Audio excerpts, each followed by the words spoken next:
ఈ మధ్య ప్రముఖుల ఇళ్లలో జరుగుతున్నటువంటి పెళ్లిళ్ళ గురించి ఎందుకని అంతలా మాట్లాడుకుంటున్నారు? వార్తల కంటే కూడా ఎక్కువగా భిన్నాభిప్రాయాలు ఎందుకని వ్యక్తం అవుతున్నాయి? అసలు పెళ్లిళ్ళ గురించి మాట్లాడుకోవాల్సినటువంటి అవసరం ఏముంది? మనతో పాటుగా ఉన్నారు ఆర్జీవి.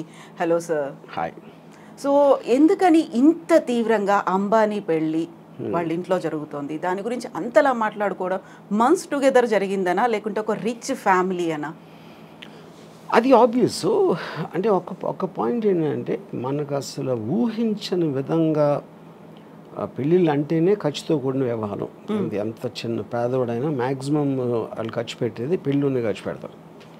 ఇప్పుడు దాన్ని ఊహించని దానికి వీలు లేకుండా అంత అంటే 5,000 కోట్లు అయిపోయింది అంటే ఆటోమేటిక్గా that will come one under the vulgar display of wealth అని ఒక వర్డ్ ఉండేది. ఇది ఎప్పుడంటే ఆల్మోస్ట్ ఒక 25 years బ్యాక్ భరత్ షా అని ఒక చాలా పెద్ద ఫైనాన్షియల్ ఆయన, నాకు సత్య జంగల్ అని నాకు ఫండ్ చేశారు ఆయన. యూనో ఆయన ఇంట్లో 25 years బ్యాక్ 25 కోట్లు ఖర్చు పెట్టారు ఆయన కొడుకు పెళ్ళికి. యూనో ఇప్పుడు చాలామంది అప్పుడు పేపర్లో కూడా రాసేవారు, ఏంటి ఇంత అసలు ఏమనుకుంటున్నారు పెళ్ళికి ఎంత ఖర్చు పెట్టడం అంటే. ఎలా ఉంటుందంటే మీ పేదరికాన్ని ఎత్తి చూపినట్టు ఉంటుంది. మీకు మామూలుగా ఆయనకి ఎన్ని లక్షల కోట్లు బిజినెస్లు ఉన్నాయా లేకపోతే టర్న్ ఓవర్ ఉందా అనేది ఎవరికి అర్థం కాదు. రిలయన్స్ అంటున్నా, జియో, ఇది ఆయన ముఖేష్ అంబానీ గారు ఉన్న బిజినెస్ ఆస్పెక్ట్ ఏవైతే ఉన్నాయో దానికి సంబంధించిన టర్న్ ఓవరు, ఆ స్టాక్ మార్కెట్లో వాల్యూ ఏంటి, ఆయన రిచెస్ట్ మ్యానా అనేది ఎవరికి అర్థం కాదు. అది that's two high the figures. పెళ్ళికి ఎంత ఖర్చు పెడుతున్నారు అనేది అప్పుడు మనం కూడా పెళ్లి చేస్తాం. మనం బిజినెస్ నడపట్లేదు కదా, మనకు తెలియదు, మన కంపారిజన్ ఉండదు. మన ఇంట్లో పెళ్లి జరుగుతుంది, అమ్మాయి ఇంట్లో పెళ్లి జరుగుతుంది, దానికి దీనికి డిఫరెన్స్ అంటే మీరు అత్యంత పేదవాడిగా అనిపిస్తారు మీకు.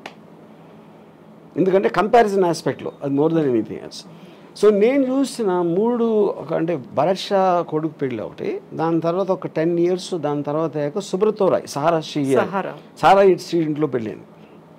యూనో అఫ్ కోర్స్ ఇది ద బాప్ ఆఫ్ ఆల్ మ్యారేజెస్. యూనో అప్పుడు కూడా విచిత్రంగా ఏం చెప్పేవారు అంటే, ఇప్పుడు నాకు తెలిసిన ఒక ఆవిడ, షీ మేక్స్ క్యాండిల్స్.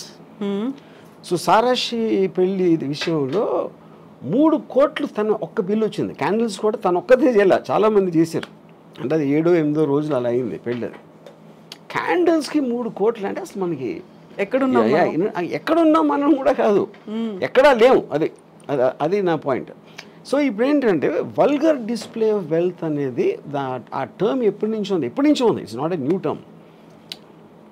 అంటే మీరు నా దగ్గర నీకన్నా చాలా ఎక్కువ ఉందని చూపించటానికి ఒక సందర్భం క్రియేట్ చేసి, లేకపోతే మీరు ఏదో పేరెంటర్ కానీ మీరు రోజు వెళ్ళి ముఖేష్ అంబానీ ఇంట్లో కూర్చోరు, ఆయన ఏం చేస్తున్నాడో తెలియదు. ఆయన పెళ్లి చేస్తున్నాడు కాబట్టి ఇమేజెస్ బయటకు వస్తాయి, దానికి సంబంధించిన వార్తలు అన్నీ.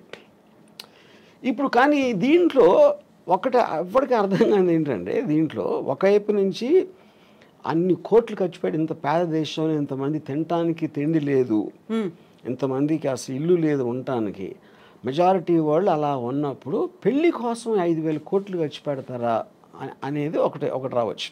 సేమ్ థింగ్ భరత్ భాయ్ అప్పుడు కూడా వచ్చింది. అప్పుడు భరత్ భాయ్ నాకు చాలా ఇంట్రెస్టింగ్ ఇది చెప్పారు. ఫస్ట్ టైం నాకు డబ్బు అనేది ఏంటని అప్పుడు అర్థమైంది. తను ఏమన్నారంటే, ఖర్చు పెట్టడం అంటే ఏంటి అసలు అర్థం?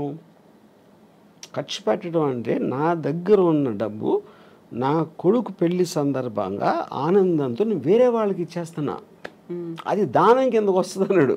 దుబారా ఖర్చు కాదు. ఎందుకంటే అదే 25 కోట్లు నేను ఒక ల్యాండ్ కొనుక్కుంటే ఎవరికి ప్రాబ్లం లేదు, ఆ ల్యాండ్ వాల్యూ 1000 కోట్లు అవ్వచ్చు 25 ఏళ్ళకి. కానీ అప్పుడున్న 25 కోట్లు నేను వేరే వాళ్ళకి ఇచ్చింది. ఎవరికి ఇస్తారు? ఖర్చు అంటే ఏంటి అసలు మీనింగ్? వర్కర్స్కి ఏదో ఆభరణాలు చేశారు, ఏదో చేశారు, గెస్ట్ని పిలిచారు, తిండి పెట్టారు, ఇది చేశారు, ఇలాంటివి అన్నీ కలిపే కదా. అంటే ముఖేష్ అంబానీ జేబులో ఉన్న డబ్బు వేరే వాళ్ళకి వెళ్ళింది. అంటే అది యాక్చువల్గా మెచ్చుకోవాల్సిన విషయం ఇన్ వే. లేకపోతే ఆయన మళ్ళీ బిజినెస్లో పెట్టో ఏదో రియల్ ఎస్టేట్ ప్రాపర్టీ కొనో లేకపోతే ఏదో కొని ఇంకా ఎక్కువ అవుతుంది అంతే. అందుకని సర్క్యులేట్ అవుతుంది అది యాక్చువల్గా that is the whole point. So ఇప్పుడు డబ్బులు ఎప్పుడు పోవు, ఒక్క జేబు నుంచి ఇంకో జేబుకి మారుతాయి. ఒక చిన్న ఎగ్జాంపుల్, చాలామంది చిన్న ప్రొడ్యూసర్లు వచ్చి లేకపోతే ప్రొడ్యూసర్ ఎంత డబ్బులు పోగొట్టుకుంటారు అని అనుకుంటారు. ఎంత పోగొట్టుకుంటారంటే పోగొట్టుకుంటారండి, గాల్లో వెళ్ళిపోలేదు కదా, ఏం కాలిపోలేదు, వేరే జేబులోకి వెళ్ళి అతని దగ్గర ఉన్నాయి. అతను ఏదో ఒక విజన్తో వచ్చాడు. ఆ విజన్ కోసం పని చేయడానికి ఎంతో 100 మందికో 200 మందికో డబ్బులు ఇచ్చాడు అందరికీ. వాళ్ళందరూ పని చేశారు. ఆ విజన్ ఫెయిల్ అయింది ఒకడే, అది మిగతా అందరికీ. That is what is called a distribution of wealth, redistribution of wealth వస్తుంది అది concept. So coming back to the marriage, ఇది ఇప్పుడు మీరు ఒక స్పెక్టికల్ క్రియేట్ చేశారు. పెళ్ళి అంటే ఇదిరా అసలు ఏషియాలో ఇప్పుడు maybe I don't know in the world, అంటే ఈ షేక్ ఏమైనా చేస్తుంటారు నాకు తెలీదు.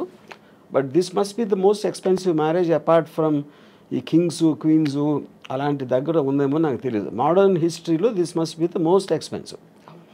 కానీ మోస్ట్ ఎక్స్పెన్సివ్ అన్నది నేను ఇందాక ఎగ్జాంపుల్ ఇచ్చినట్టు 5,000 కోట్లు ఆయన దానం ఇచ్చాడు.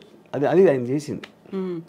అయితే మీరు దీన్ని ఈ రకంగా దానం అన్నప్పటికీ కూడా అంత ఖర్చు పెట్టే బదులు స్కూల్స్ కట్టించవచ్చు, లేకుంటే రోడ్స్ ఇవ్వచ్చు, లేకుంటే విలేజ్ డెవలప్మెంట్ అదే నా point. Every one has their own way of doing that, you know. వాళ్ళ దాంట్లో ఇప్పుడు దానం అనేది ఒకే రకంగా చేయాలని లేదు కదా. మనం అనుకునే స్కూల్ కట్టించారా, టెంపుల్ కట్టించారా, లేకపోతే ఎవరో వికలాంగులకి ఏదైనా ఇచ్చారా అనేది అవి కూడా అది అంటే. కానీ తన ఉద్దేశం, నా పాయింట్, తన డబ్బు వేరే దగ్గరికి వెళ్ళింది అనేది పాయింట్. కానీ ఏ విధంగా వెళ్ళింది అనేది ఎవరు చెప్పగలుగుతారు? ఏ విధంగా వెళ్ళాలి అని మీరు నిర్ధారించలేరు కదా. తన డబ్బు కదా, తన ఇష్టం అది. ఇప్పుడు మీరు